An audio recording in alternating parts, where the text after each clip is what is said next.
O V Notícias recebe hoje o deputado Alan Sanches. Alan foi vereador por 2 mandatos em Salvador, depois foi eleito deputado estadual pelo MDB, depois pelo PSD e agora eleito novamente em 2019 pelo DEM. Deputado, seja muito bem-vindo. O senhor tem um trabalho extenso na área de saúde em Salvador, é médico, aliás, na Bahia inteira destinou agora mais de 1 milhão em emendas só para a saúde. E aí eu queria iniciar esse bate-papo com o senhor te perguntando uma coisa que eu acho que você deve ter ouvido bastante nesse ano, né, pandêmico, como médico, vendo esse cenário todo que a Bahia teve, mesmo a sua especialização sendo outra. Teria algo que o senhor teria feito diferente nesse combate?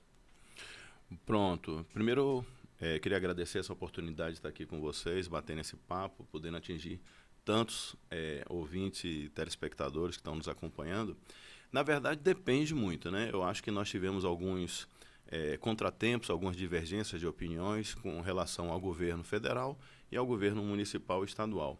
Eu acho que, com relação ao governo federal, eu acho que a gente deveria, obrigatoriamente, ter investido muito mais nas vacinas, que a gente poderia estar muito mais adiantado, começando a abertura de diversos setores, tanto da saúde como do entretenimento, lazer, tudo isso a gente poderia estar um pouco mais avançado. Eu acho que essa divergência de opinião e de conduta do governo federal com os governos estaduais e municipais acabou prejudicando um pouco a população, né? Mas hoje eu digo que a gente está nesse caminho, está no caminho certo. Tivemos que fazer todo o distanciamento, ainda precisamos estar fazendo isso, né? E eu, graças a Deus, por ser até da área da saúde, mas também por causa da idade, hoje eu já teria sido vacinado, já tomei as 2 vacinas.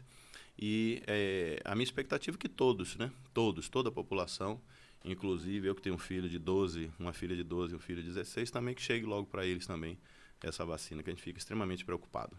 Primeira vez que a gente viu uma situação dessa acontecendo, que é uma polarização que envolve a ciência, né? A saúde. Começou os médicos a serem questionados, a população deixou de confiar na sociedade médica por conta de uma opinião envolvendo política, algo que nunca foi visto antes, né? Uma coisa realmente que a gente não ficou sem saber o que é que confiava. Essa polarização, quando a gente coloca a política em algo que não deveria ser, como o campo médico, é complicado, né? Eu acho que, mais uma vez, esse é o erro do governo federal. Quando ele vem trazendo isso, as opiniões ideológicas que qualquer segmento possa ter, nunca vale a pena uma vida.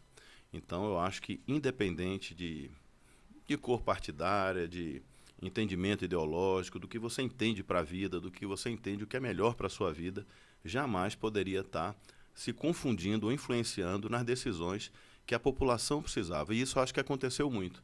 E aí, por um lado, hoje a gente tem essa dicotomia. Um lado, se você fala determinada coisa, então você agradou um lado. Aí se você não agradou, porque de repente você não é nem A nem B, a sua opinião é diferente de A e de B. Mas não, se você não for A, então o B vai ficar revoltado com você, e se você não for B, o A fica revoltado. Então eu acho que isso vem influenciando em todas as decisões, não só na saúde, mas em todas as decisões. E eu acho que isso é muito ruim, mas ainda demora. A minha visão, eu acho que ainda demora muito para que a gente possa sair disso. Hoje você veja, no sábado se faz um movimento pró-Bolsonaro, no outro dia, no domingo, se faz um movimento contra Bolsonaro. Então, isso acho que pegou e vai demorar um pouquinho para a gente sair dessa divergência de opinião, ou seja, A e B. O que eu espero, entrando um pouquinho nisso, que haja uma outra oportunidade, uma outra vertente, que a gente possa ser um pouco mais moderado. Acho que você não precisa ser esquerda, você não precisa ser direita, você pode pegar coisas da direita, pode pegar coisas da esquerda e ser um pouco mais moderado nas opiniões.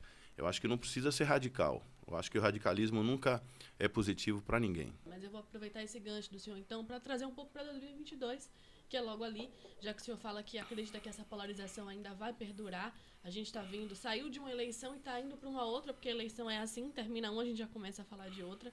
E uma próxima eleição que a gente sabe vai sim, provavelmente, ser muito polarizada, tanto no campo nacional quanto no campo estadual.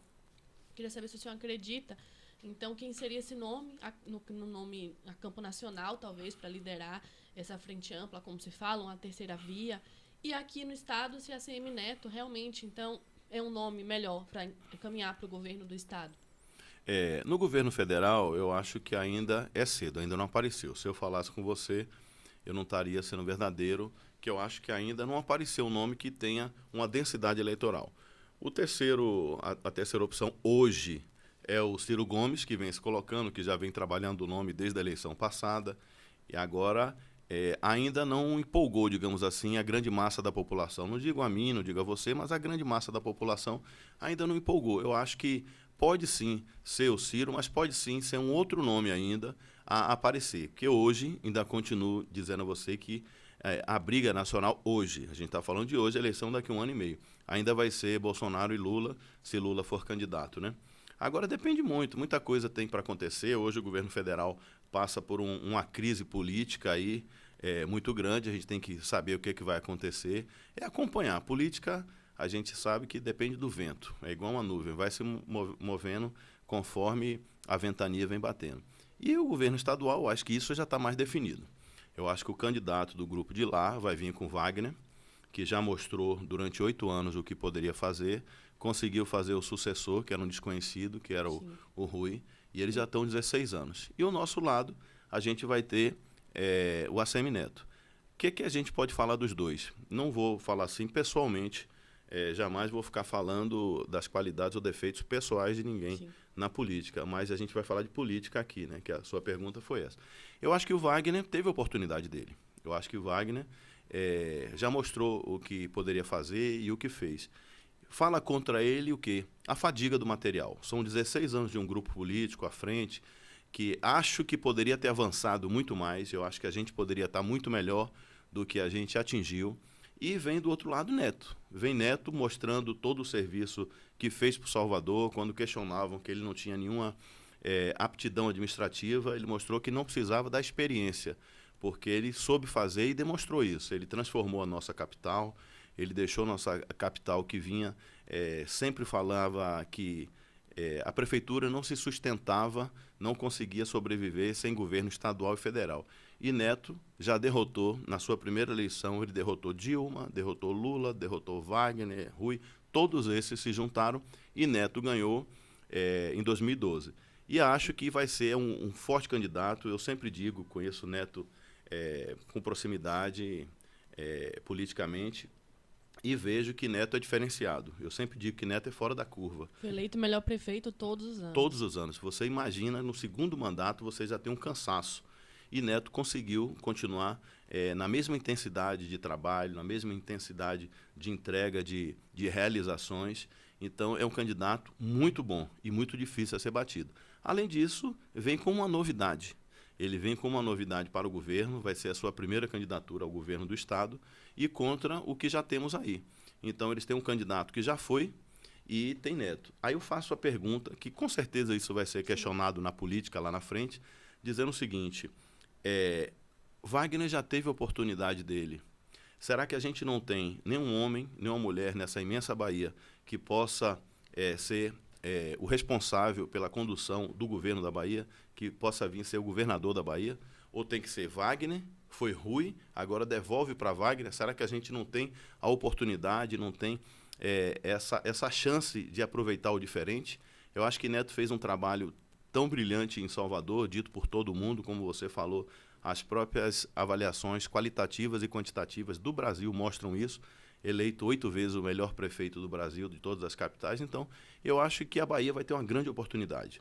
Teve um governador bem avaliado, que foi Wagner, e teve o melhor prefeito do Brasil, que foi Neto, que está colocando o seu nome para apreciação dessa imensa população baiana.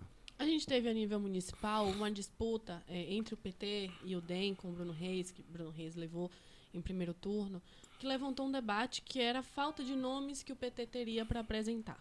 E a gente vai para uma eleição em 2022, de novo trazendo Wagner, como o senhor apontou, volta para ser candidato.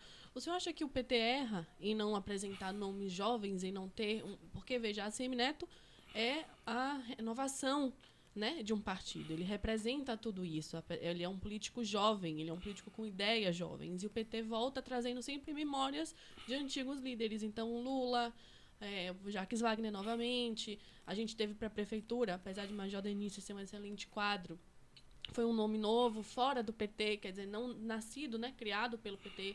Você acha que o partido erra em fazer isso e que é algo que talvez a Assemineto esteja fazendo já com o DEM? É muito difícil a gente ficar fazendo avaliação do outro time, né?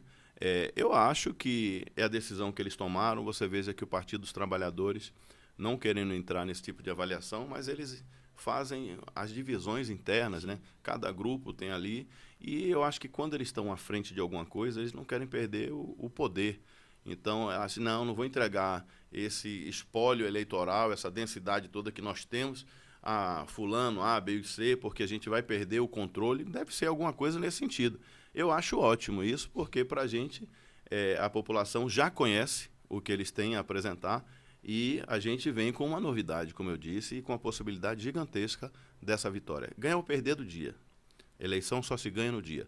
Mas eu acho que a gente tem um dos melhores candidatos de todos os tempos que a gente poderia ter, que é o ACM Neto.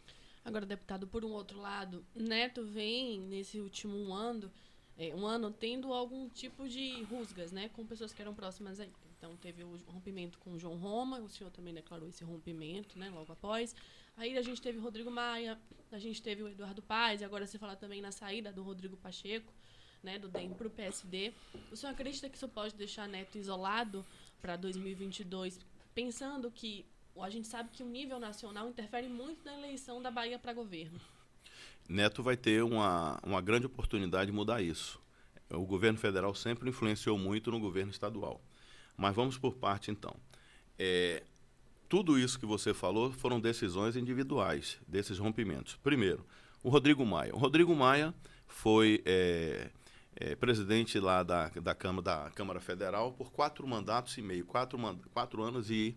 4 mandatos não, desculpe. 4 anos e 8 meses. E quis fazer o sucessor porque ele não poderia ser candidato de novo, que o STF vetou essa outra reeleição dele, a possível reeleição. E ele tentou construir um lado. Várias pessoas, vários deputados, a gente acompanhou isso, inclusive através de vocês, da imprensa, tentaram ter o apoio do Rodrigo Maia. E ele acabou, segundo a gente sabe, se comprometendo com diversas pessoas, inclusive Elmar Nascimento, que é daqui, Sim. que era o líder do DEM na época, e ele também se comprometeu com Elmar. Elmar ficou muito chateado, muito triste, porque estava se recuperando do Covid e soube pela imprensa que o candidato escolhido seria o Baleia Rossi. Pronto. A partir daí, o Neto é gigantesco aqui. É o presidente nacional e aqui tem um comando também estadual, apesar do Paulo fazer também esse papel como presidente do DEM, aqui no estado da Bahia, mas o DEM aqui acompanha muito as decisões de Neto. Só que no cenário nacional, existem várias pessoas, vários caciques no DEM, que têm, cada um dominando o seu estado e com expressão nacional. Nós temos o Mendoncinha, que foi o ex-ministro da Educação, nós temos o próprio Rodrigo Pacheco, temos o Davi Alcolumbre, temos diversos, o próprio Rodrigo Maia, o Eduardo Paes, todos, cada um sendo representante da sua região. E o que acontece? Naquele momento, Neto tinha que ouvir todos os deputados e não impor. Não existe uma ditadura no Partido Democrata no cenário nacional. Tem que ouvir todos. E a maioria percebeu que não era para continuar com o Rodrigo, principalmente que a candidatura não seria do DEM, seria do MDB. E nós tínhamos uma candidatura também no Senado. No Senado, Rodrigo Pacheco. Então o Neto falou, eu não tenho condição de bancar essa candidatura quando os deputados, em sua maioria, majoritariamente, não querem apoiar o candidato de Rodrigo. O Rodrigo achou que Neto tinha que fazer isso, se fizesse naquele momento, hoje a gente estava falando aqui que Neto foi ditador, quando não foi. Então ele ouviu todo mundo e não quiseram. O que foi que ele fez? Ele liberou a bancada. E a bancada preferiu caminhar. Nós conhecemos o perfil dos deputados federais, como qualquer casa legislativa, e preferiram acompanhar o Arthur Lira. E assim foi feito. O Rodrigo não aceitou isso e quis colocar isso no colo de Neto e que não conseguiu. Com isso, teve essa rusga e esse rompimento. O Rodrigo não aceitou, achou que era maior do que, na verdade, ele e acabou rompendo com o Neto. Aí, com isso, nós tivemos o Eduardo Paes para pegar logo o Rio de Janeiro, por causa digamos assim, da formação política lá da região. O Rodrigo e o Eduardo caminham juntos num grupo político e estavam, ao meu ver, indo para o PSD, Sim, me parece. estão. Pronto. Aí o que acontece? O Rodrigo Pacheco está vislumbrando, voltando agora para a outra pessoa que você falou, o Rodrigo Pacheco está vislumbrando isso que a gente está vendo no cenário, não é nada certo, no cenário da imprensa nacional. O Rodrigo Pacheco está querendo ser candidato e, de repente, ele acha que o melhor caminho é um outro partido. Então, a decisão pessoal dele de poder fazer esse caminho. Sim. Pronto, também não é culpa de Neto. Não. Com relação a Roma, eles tiveram as suas rusgas, tiveram suas divergências políticas, porque Neto passava nesse momento e achava que não era interessante que o Roma, que foi sempre aliado dele, do ACM-Neto, então ele achava que não deveria, o Roma achou que deveria, houve esse rompimento e se distanciaram. Então, esses quatro, cada um você vê que as decisões foram extremamente pessoais e não foi nenhuma influência assim política. Então, acho que isso é claro que acaba sendo explorado, tal, mas não vejo como dificuldade Neto. Eu convivo com o Neto muito e vejo que é extremamente do diálogo, articulador e nunca de impor. Se a maioria estiver decidindo por um lado, ele sempre acompanha a decisão da maioria. O prefeito tem um histórico de um legado, né, de pessoas que o acompanham, né? Isso já é característico dele. Mas hoje, por exemplo, ele deu uma entrevista falando sobre uma possível reaproximação com o João Roma, hoje ministro da Cidadania. Com certeza. E falou que não seria algo descartado, que não era o momento de falar, mas que não seria descartado. Você acha que é possível a gente ver em 2022 uma chapa com Roma e ACM Neto? Eu não tenho dúvida que essa aproximação poderá acontecer, não há dúvida nisso. Agora, com relação de chapa, ainda é cedo. O republicano poderá sim indicar, mas não sei se o Roma vem pelo republicano. Já se fala que ele pode ir para o Patriota. Perfeitamente. E a gente não sabe, não sei se alguém de lá, do time de lá, do campo lá da oposição, que hoje está no governo, virá para cá, também não sei. Então, a gente só terá 3 vagas, uma de Neto. Sim. Temos de vice e de Senado. Aí vai depender muito da composição. Mas Neto é muito habilidoso e será muito fácil para ele acomodar, deixar todo mundo satisfeito para a próxima eleição. Queria falar um pouquinho sobre a Assembleia. Essa semana, dia 7 agora, a gente tem o depoimento do deputado, Capitão Alden, que passa agora por um processo administrativo, né, por quebra de decoro parlamentar. O deputado fez um vídeo em que insinuava que outros parlamentares da Assembleia receberiam algum tipo de propina da Prefeitura de Salvador, um vídeo sem nenhum tipo de provas, e por isso ele responde esse processo de decoro. No dia 7 agora, ele tem um depoimento marcado lá na Assembleia. Eu queria saber a sua opinião, se o senhor é a favor da cassação do mandato do deputado Alden, se sim, por quê, se não, por que não, e qual foi a sua visão dessa fala dele? A gente hoje convive num momento muito delicado por conta das fake news, né, e que enfraquece ainda mais. Eu acho que ele foi muito infeliz nas colocações, me senti inclusive atingido por isso. Eu acho que a gente passa uma dificuldade, a gente diz que fica ali um perrengue danado, nós que somos oposição, para chegar um colega de bancada a falar uma coisa dessa, né? Que é um absurdo, uma coisa completamente sem sentido isso. Eu acho que ele estava atrás de colher alguns likes e foi muito feliz nas colocações. Mas depois disso ele pediu desculpa, disse que foi mal entendido, mas na verdade não é a primeira vez que ele faz isso. Ele se coloca mal muitas vezes, né? Eu acho que houve uma infelicidade. Talvez meio influenciado pela onda bolsonarista, perfeitamente, né? Perfeitamente. E querendo, de alguma forma, querer, digamos, entre aspas, aparecer nesse contexto. Mas eu acho que ele já espero, né, que ele tenha aprendido por tudo isso que ele está passando. Acho que ele já vem aprendendo. Aguardar, né, um caminho desse processo, que ele vai falar ainda, para que a gente possa até se posicionar, se precisar que a gente se posicione, que pode ser que isso seja resolvido no Conselho de Ética e que seja já colocado algum tipo de punição, se assim houver, alguma coisa. Agora, que ele foi extremamente infeliz nas colocações, ele foi. Eu acho que tem que ter maturidade política, maturidade como ser humano, para que a gente possa ser responsável. Ele é um formador de opinião, né? Ele é um dos 63 deputados que representam a Bahia, ele é um formador de opinião. E representa a Polícia Militar, ou seja... Então tem que tomar cuidado, né? Você é responsável pelo que você fala. Uma palavra lançada é igual uma flecha, não retorna mais. Então, mesmo pedindo desculpa, você tem que ter maturidade e responsabilidade naquilo que você fala. Deputado, para a gente começar a encerrar essa entrevista, eu queria saber quais são os seus planos para 2022, se o senhor pretende sair a deputado federal, se pretende permanecer na Assembleia, e eu ouvi falar que talvez o senhor possa caminhar para o PSD novamente. Eu queria saber se tem algum fundo de verdade nisso.